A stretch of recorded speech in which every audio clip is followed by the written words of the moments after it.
राधे राधे। जय श्री कृष्णा।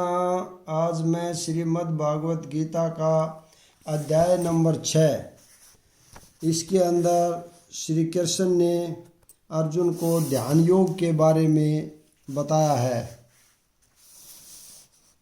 ध्यान योग। श्री भगवान ने कहा, जो पुरुष अपने कर्म फल के प्रति अनासक्त है और जो अपने कर्तव्य का पालन करता है, वही सन्यासी और असली योगी है। वह नहीं जो न तो अग्नि जलाता है और न कर्म करता है। इस अध्याय में भगवान बताते हैं कि अष्टांग योग पद्धति मन तथा इंद्रियों को वश में करने का साधन है, किंतु इस कलयुग में सामान्य जनता के लिए इसे संपन्न कर पाना अत्यंत कठिन है। यद्यपि इस अध्याय में अष्टांग योग पद्धति की संस्तुति की गई है कि भगवान बल देते हैं कि कर्मयोग या कृष्ण भावनामृत में कर्म करना इससे श्रेष्ठ है। इस संसार में प्रत्येक मनुष्य अपने परिवार के पालनार्थ तथा अपनी सामग्री के रक्षार्थ कर्म करता है, किंतु कोई भी मनुष्य बिना किसी स्वार्थ, किसी व्यक्तिगत तृप्ति के, चाहे वह तृप्ति आत्म केंद्रित हो या व्यापक, कर्म नहीं करता। पूर्णता की कसौटी है। कृष्ण भावनामृत में कर्म करना कर्म के फलों का भोग करने के उद्देश्य से नहीं। कृष्ण भावनामृत में कर्म करना प्रत्येक व्यक्ति का कर्तव्य है, क्योंकि सभी लोग परमेश्वर के अंश हैं।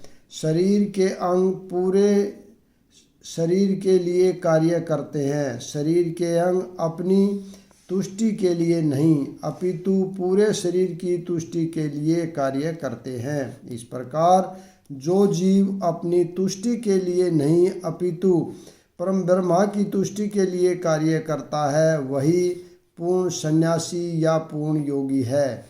कभी कभी सन्यासी सोचते हैं कि उन्हें सारे कार्यों से मुक्ति मिल गई है, अतः वे अग्निहोत्र यज्ञ करना बंद कर देते हैं, लेकिन वस्तुतः वे स्वार्थी हैं, क्योंकि उनका लक्ष्य निराकार ब्रह्मा से तादात्म्य स्थापित करना होता है।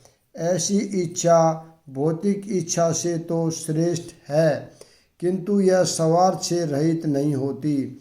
इसी प्रकार जो योगी समस्त कर्म बंद करके अर्धनिमीलित नेत्रों से योगाभ्यास करता है, वह भी आत्मतुष्टि की इच्छा से पूरित होता है। किंतु कृष्ण भावना भावित व्यक्ति बिना किसी स्वार्थ के पूर्ण ब्रह्मा की तुष्टि के लिए कर्म करता है। कृष्ण भावना भावित व्यक्ति को कभी भी आत्मतुष्टि की इच्छा नहीं रहती। उसका एकमात्र लक्ष्य कृष्ण को प्रसन्न करना रहता है, अतः वह पूर्ण सन्यासी या पूर्ण योगी होता है। त्याग के सर्वोच्च प्रतीक भगवान चैतन्य प्रार्थना करते हैं। वे प्रार्थना करते हैं, हे सर्वशक्तिमान प्रभु, मुझे न तो धन संग्रह की कामना है, न मैं सुंदर स्त्रियों के साथ रमण करने का अभिलाषी हूँ, न ही मुझे अनुयायियों की कामना है। मैं तो जन्म जन्मांतर आपकी प्रेम भक्ति की आहुति की कृपा का ही अभिलाषी हूँ। हे पांडुपुत्र, जिससे संन्यास कहते हैं, उसे ही तुम योग अर्थात परम ब्रह्मा से युक्त होना जानो, क्योंकि इंद्रिय तृप्ति के लिए इच्छा को त्यागे बिना कोई कभी योगी नहीं हो सकता। वास्तविक संन्यास योग या भक्ति का अर्थ है कि जीवात्मा अपनी स्वाभाविक स्थिति को जाने और तदनुसार कर्म करे। जीवात्मा का अपना स्वतंत्र अस्तित्व नहीं होता, वह परमेश्वर की तटस्थ शक्ति है। जब वह माया के वशीभूत होता है तो वह बंध बंद हो जाता है। किंतु जब वह कृष्ण भावना भावित रहता है अर्थात आध्यात्मिक शक्ति में सजग रहता है तो वह अपनी सजग स्थिति में होता है। इस प्रकार जब मनुष्य पूर्ण ज्ञान में होता है तो वह समस्त इंद्रिय तृप्ति को त्याग देता है अर्थात समस्त इंद्रिय तृप्ति के कार्यकलापों का परित्याग कर देता है। इसका अभ्यास योगी करते हैं जो इंद्रियों को भौतिक आसक्ति से रोकते हैं। किंतु कृष्ण भावना भावित व्यक्ति को तो ऐसी किसी भी वस्तु में अपनी इंद्रिय लगाने का अवसर ही नहीं मिलता जो कृष्ण के निमित्त न हो। फलतः कृष्ण भावना भावित व्यक्ति सन्यासी तथा योगी साथ साथ होता है। ज्ञान तथा इंद्रिय निग्रह योग के ये दोनों प्रयोजन कृष्ण भावना मर्त द्वारा स्वतः पूरे हो जाते हैं। यदि मनुष्य स्वार्थ का त्याग नहीं कर पाता तो ज्ञान तथा योग व्यर्थ रहते हैं। जीवात्मा को मुख्य ध्येय तो समस्त प्रकार की आत्म तृप्ति को त्याग कर परमेश्वर की तुष्टि करने के लिए तैयार रहना है। कृष्ण भावना भावित व्यक्ति में किसी प्रकार की आत्म तृप्ति की इच्छा नहीं रहती, वह सदैव परमेश्वर की प्रसन्नता में लगा रहता है। अतः जिसे परमेश्वर के विषय में कुछ भी पता नहीं होता वही स्वार्थ पूर्ति में लगा रहता है, क्योंकि कोई कभी निष्क्रिय नहीं रह सकता। कृष्ण भावनामृत का अभ्यास करने से सारे कार्य सुचारू रूप से संपन्न हो जाते हैं। अष्टांग योग के नव साधन के लिए कर्म साधन कहलाता है और योग सिद्ध पुरुष के लिए समस्त भौतिक कार्यकलापों का परित्याग ही साधन कहा जाता है। परमेश्वर से युक्त होने की विधि योग कहलाती है। इसकी तुलना उस सीढ़ी से की जा सकती है जिससे सर्वोच्च आध्यात्मिक सिद्धि प्राप्त की जाती है। यह सीढ़ी जीव की अधम अवस्था से प्राप्त होकर आध्यात्मिक जीवन के पूर्ण आत्म साक्षात्कार तक जाती है। विभिन्न चढ़ावों के अनुसार इस सीढ़ी के विभिन्न भाग भिन्न भिन्न नामों से जाने जाते हैं, किंतु कुल मिलाकर यह पूरी सीढ़ी योग कहलाती है और इसे 3 भागों में विभाजित किया जा सकता है: ज्ञान योग, ध्यान योग तथा भक्ति योग। सीढ़ी के प्रारंभिक भाग को योगारूढ़ अवस्था और अंतिम भाग को योगारूढ़ कहा जाता है।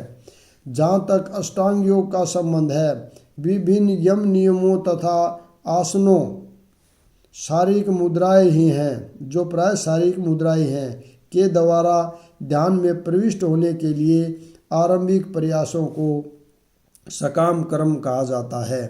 ऐसे कर्मों से पूर्ण मानसिक संतुलन प्राप्त होता है जिससे इंद्रियां वश में होती हैं। जब मनुष्य पूर्ण ध्यान में सिद्धहस्त हो जाता है तो विचलित करने वाले समस्त मानसिक कार्य बंद हुए माने जाते हैं। किंतु कृष्ण भावना भावित व्यक्ति प्रारंभ से ही ध्यान अवस्थित रहता है, क्योंकि वह निरंतर कृष्ण का चिंतन करता है। इस प्रकार कृष्ण की सेवा में सतत व्यस्त रहने के कारण उसके सारे भौतिक कार्यकलाप बंद हुए माने जाते हैं। जब कोई पुरुष समस्त भौतिक इच्छाओं का त्याग करके न तो इंद्रिय तृप्ति के लिए कार्य करता है और न सकाम कर्मों में प्रवृत्त होता है तो वह योगारूढ़ कहलाता है। जब मनुष्य भगवान की दिव्य प्रेमा भक्ति में पूरी तरह लगा रहता है तो वह अपने आप में प्रसन्न रहता है और इस तरह वह इंद्रिय तृप्ति या काम कर्म में प्रवृत्त नहीं होता। अन्यथा इंद्रिय तृप्ति में लगना ही पड़ता है, क्योंकि कर्म किए बिना कोई रह नहीं सकता। बिना कृष्ण भावनामृत के मनुष्य सदैव स्वार्थ में तत्पर रहता है, किंतु कृष्ण भावना भावित व्यक्ति कृष्ण की प्रसन्नता के लिए ही सब कुछ करता है। फलतः वह इंद्रिय तृप्ति से पूरी तरह विरक्त रहता है। जिसे ऐसी अनुभूति प्राप्त नहीं है, उसे चाहिए कि भौतिक इच्छाओं से बचे रहने का वह यंत्रवत प्रयास करे, तभी वह योग की सीढ़ी से ऊपर पहुंच सकता है। मनुष्य को चाहिए कि अपने मन की सहायता से अपना उद्धार करे और अपने को नीचे न गिरने दे। यह मन बद्ध जीव का मित्र भी है और शत्रु भी।